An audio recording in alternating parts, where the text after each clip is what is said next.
తెలంగాణ రాష్ట్ర బడ్జెట్ అసెంబ్లీలో ప్రవేశపెట్టడం జరిగింది. రాష్ట్ర బడ్జెట్ అనగానే ప్రతి వ్యక్తి కూడా ఎదురు చూస్తూ ఉంటారు అసెంబ్లీ వైపుకు, ఏం చెప్తారో ఏం చేస్తారో అనేటటువంటి విధానంతో. అందులో భాగంగా తెలంగాణ రాష్ట్రంలో అతిపెద్ద జనాభాగా ఉన్నటువంటి ముదిరాజులం కూడా ఎదురు చూశాం. ఇప్పుడు కాంగ్రెస్ పార్టీ పెట్టినటువంటి బడ్జెట్ మూడో బడ్జెట్. ఇక వాస్తవానికి ఫుల్ ప్లెడ్జ్డ్ బడ్జెట్ ఇంకేదైనా ఉన్నది అంటే అది ఇంకొకే ఒక బడ్జెట్ ఉంటుంది. తర్వాత బడ్జెట్ ఎన్నికల బడ్జెట్ గా మారిపోతా ఉంది. కాబట్టి ఈ బడ్జెట్ మీద మాకు ఎన్నో ఆశలు ఉంటుండే.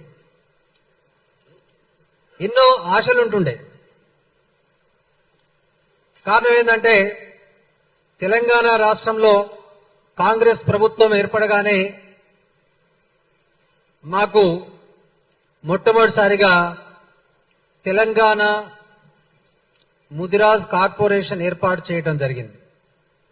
తెలంగాణ ముదిరాజ్ కార్పొరేషన్ ఏర్పాటు చేయగానే రాష్ట్రంలో ఉన్నటువంటి ముదిరాజులందరూ పార్టీలకు అతీతంగా అందరూ కూడా హర్షం వ్యక్తం చేసినాం, ఫలాభిషేకాలు చేసినాం, కృతజ్ఞత సభలు కూడా పెట్టి చాలా మంచిగా నిర్ణయం తీసుకున్నారు.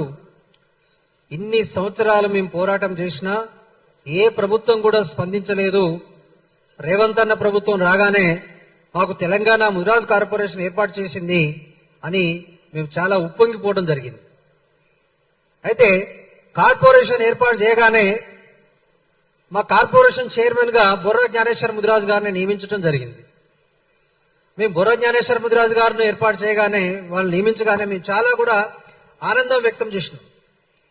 కారణం ఏంటంటే జ్ఞానేశ్వర్ ముదిరాజ్ గారు రాజేందర్ నగర్ నియోజకవర్గంలో 2009లోనే ఎమ్మెల్యేగా పోటీ చేయడం జరిగింది. 2014లోనే ఎమ్మెల్యేగా పోటీ చేయడం జరిగింది. వాస్తవానికి వారికి ఒక ప్రతిష్టాత్మక కార్పొరేషన్ ఇస్తా అని వాళ్ళు ప్రకటించడం కూడా జరిగింది. అదే డైరీ కార్పొరేషన్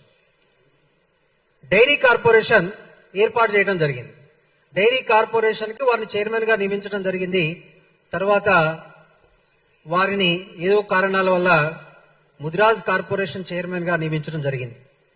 ముదిరాజ్ కార్పొరేషన్ కి ఇంత అనుభవం కలిగినటువంటి వ్యక్తిని నియమించారు అంటే మేము ప్రభుత్వము ముదిరాజుల మీద ఒక ప్రత్యేకమైనటువంటి దృష్టి సారించిందేమో, ముదిరాజులకు చాలా పెద్ద న్యాయం జరుగుతుందేమో అని ఆశించడం జరిగింది.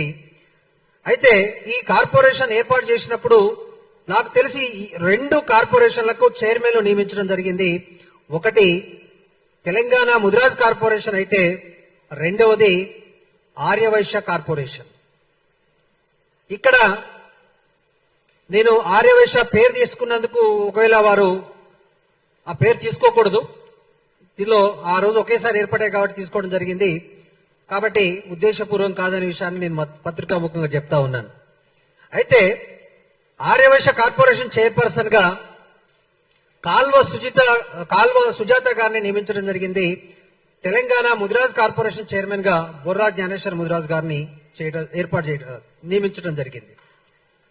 ఆర్యవైశ్య కార్పొరేషన్ చైర్మన్ కి కార్యాలయాన్ని అరణ్య భవన్ లో ఏర్పాటు చేయడం జరిగింది. గుర్తుపెట్టుకోవాలి ఈ విషయాన్ని. అరణ్య భవన్ అంటే మళ్ళీ మీకు ఒకసారి పత్రికాముఖంగా చెప్తా ఉన్నా, అరణ్య భవన్ అని ఎందుకు అంటున్నా అంటే, అరణ్య భవన్ అంటే గతంలో ఈ సచివాలయం కన్స్ట్రక్షన్ జరిగేటప్పుడు అరణ్య భవన్ లో హరీష్ రావు గారి, అంటే గతంలో ఉన్నటువంటి ఫైనాన్స్ మినిస్టర్ ఉన్నటువంటి ఆఫీస్ ఏదైతే ఉంది అంటే అది అరణ్య భవన్ లో ఉంది. అంటే అంత ప్రతిష్టాత్మకంగా ఉన్నటువంటి ఆఫీస్ ను ఆర్యవైశ్య కార్పొరేషన్ కి ఇవ్వడం జరిగింది. ఇక మా ముదిరాజ్ కార్పొరేషన్ విషయానికి వస్తే, ముదిరాజ్ కార్పొరేషన్ యొక్క ఆఫీసు డిఎస్ఎస్ భవన్ లో, అంటే మాసాబ్ ట్యాంక్ లో ఒకే ఒక రూముతో ఉన్నటువంటి ఆఫీసును, అది మాక్సిమం 10x10 రూమ్ లెక్కనే ఉంటుంది. మాకు ఒక 10 మంది చైర్మన్ గారి దగ్గర కూర్చొని మాట్లాడితే ఇంకో 10 మంది బయట నిలబడాలి. అంటే ఇంత వివక్షత, అంటే ఆఫీసు ఏర్పాటులో కూడా ముదిరాజుల మీద ఇంత వివక్షత జరిగింది అనే విషయాన్ని నేను మీడియా దృష్టికి తీసుకొస్తా ఉన్నాను. సరే, ఆఫీస్ ఏ విధంగా ఉన్నా మాకు కావాల్సింది ఆర్థికంగా బలపడాలి, ఆర్థికంగా మనకు నిధులు వస్తాయి అనేటటువంటి ఉద్దేశంలో మేము అది కూడా ఓపిక పట్టినాం. తర్వాత మాకు పోయిన బడ్జెట్ లో తెలంగాణ ముదిరాజ్ కార్పొరేషన్ కి 50 కోట్ల రూపాయలు కేటాయించడం జరిగింది. అతిపెద్ద జనాభాగా ఉన్నటువంటి ఈ తెలంగాణ రాష్ట్రంలో అతిపెద్ద జనాభాగా ఉన్నటువంటి ముదిరాజులకు 50 కోట్లు కేటాయించడం జరిగింది.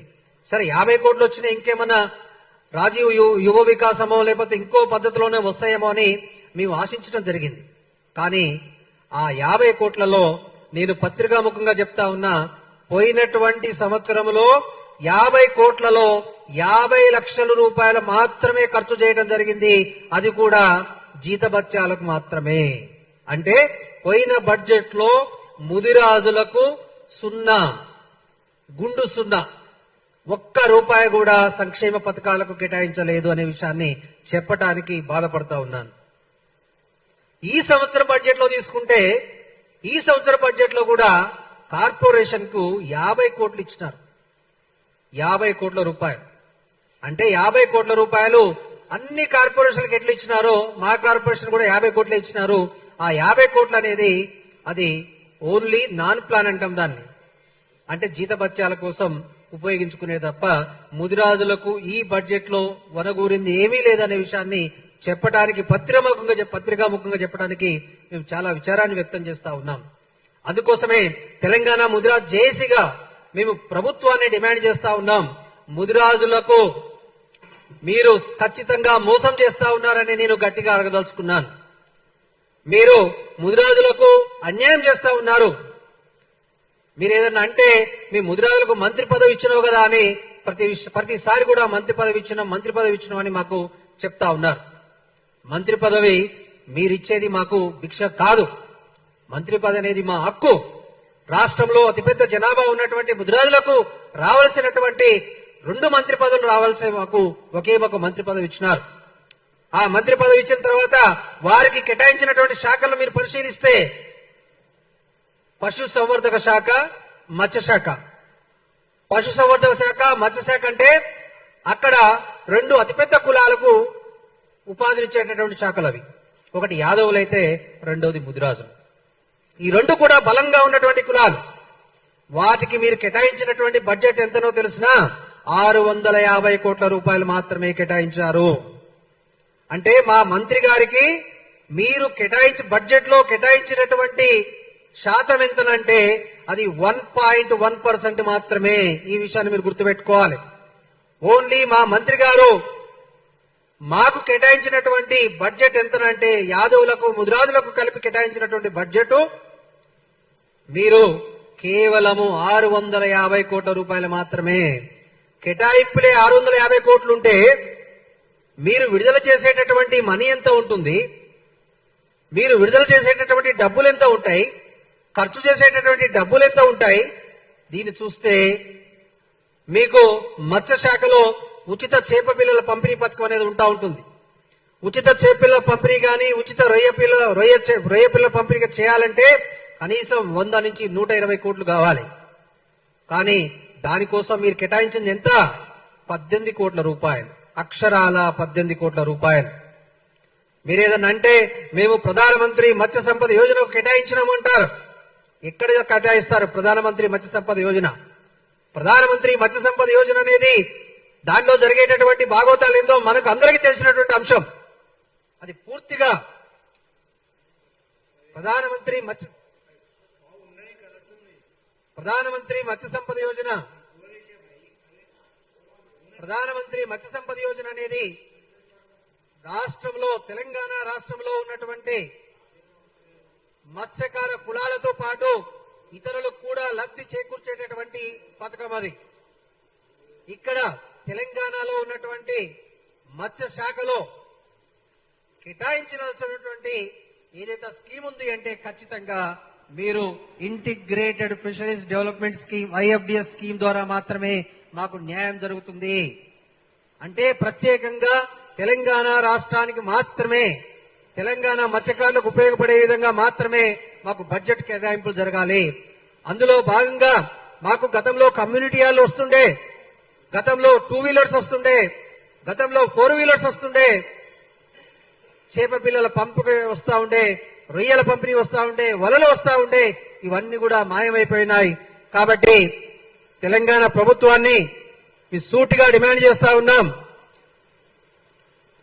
ఖచ్చితంగా మత్స్యకారులకు మీరు 1000 కోట్ల రూపాయలను ఐఎఫ్డిఎస్ స్కీమ్ ద్వారా కేటాయించి వారికి మాత్రమే ఖర్చు పెట్టే విధంగా చర్యలు తీసుకోవాలనే విషయాన్ని నేను డిమాండ్ చేస్తా ఉన్నాను. అదేవిధంగా తెలంగాణ ముదిరాజ్ కార్పొరేషన్ కు మీరు 1000 కోట్లు కేటాయించి ముదిరాజులకు ప్రత్యేకమైనటువంటి ఆర్థికంగా అభివృద్ధి చెందేటటువంటి పథకాలను మీరు ఇవ్వాలని నేను ప్రభుత్వాన్ని డిమాండ్ చేస్తా ఉన్నాను. ఈ విధంగా చేసినప్పుడు మాత్రమే మేము ముదిరాజులు కాంగ్రెస్ పార్టీకి తోడుగా ఉంటారు తప్ప, లేకపోతే మీకు వచ్చేటటువంటి ఒకే ఒక బడ్జెట్ ఉంటుంది. దాని తర్వాత చివరికి ముదిరాజులకు ఇచ్చినటువంటి హామీలను కూడా మీరు తుంగలో దొక్కారు. మేము ముదిరాలు ఇట్లనే మేము కొనసాగించి చివరి బడ్జెట్ లో ఎలక్షన్ టైంలో ముదిరాజుల ఓట్లను పొందడం కోసం మీరు ఎన్నికల బడ్జెట్ లో మేము పెడతాము అంటే ఖచ్చితంగా అది చెల్లదు. దానికోసం మేము ముదిరాజ్ జాయింట్ యాక్షన్ కమిటీ అనేది ఖచ్చితంగా పోరాటం చేస్తుంది. గ్రామ గ్రామాన ముదిరాజులను చైతన్యం చేసి ముదిరాజులకు జరుగుతున్నటువంటి అన్యాయాలను, ముదిరాజులకు ఈ యొక్క బడ్జెట్ లో జరిగినటువంటి అన్యాయాన్ని గ్రామ గ్రామ వివరించి Telangana Mudiraj joint action committee అనేది ఆ యొక్క విషయంలో ప్రముఖ పాత్ర వహిస్తుంది. గ్రామ స్థాయి నుంచి, జిల్లా స్థాయి నుంచి రాష్ట్ర స్థాయి వరకు ముదిరాజులను చైతన్యం చేసి ఖచ్చితంగా తిరుగుబాటు చేసే విధంగా మేము ప్రయత్నం చేస్తామని, మీరు ఇప్పటికైనా కాంగ్రెస్ ప్రభుత్వము ముదిరాజులకు న్యాయం చేయాలని కోరుకుంటూ నాకు అవకాశం ఇచ్చినటువంటి మీడియా మిత్రులకు ధన్యవాదాలు తెలియజేస్తా ఉన్నాను.